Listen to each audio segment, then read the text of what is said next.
প্রিয় বন্ধুরা, আজকে আমরা ফলের নাম শিখবো। তাহলে চলো শুরু করা যাক। বলো তো এটা কি? এটা হলো স্ট্রবেরি, যাকে আমরা বাংলায় স্ট্রবেরি বলি। এটা হলো বানানা, বাংলাতে কলা বলি। এটা হলো লিচি, বাংলাতে লিচু বলি।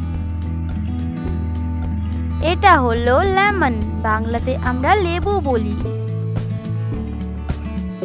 এটা হলো জ্যাকফ্রুট, বাংলাতে কাঁঠাল বলি। এটা হলো অরেঞ্জ, বাংলাতে কমলা বলি। এটা হলো পাপায়া, বাংলাতে আমরা পেঁপে বলি। এটা হলো ম্যাঙ্গো, বাংলাতে আমরা আম বলি। এটা হলো অ্যাপেল, বাংলায় আমরা আপেল বলি।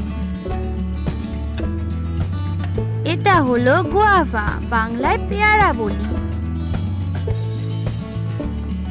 এটা হলো পাইনাপেল, বাংলায় আনারস বলা হয়। এটা হলো গ্রেপস, বাংলায় আঙুর বলি। এটা হলো ওয়াটারমেলন, বাংলায় তরমুজ বলি। এটা হলো পমিগ্রেনেট, বাংলায় বেদানা বলি। এটা হলো চেরি, বাংলাতে চেরি বলি। ধন্যবাদ বন্ধুরা, ভালো লেগে থাকলে সাবস্ক্রাইব করে পাশে থাকবে।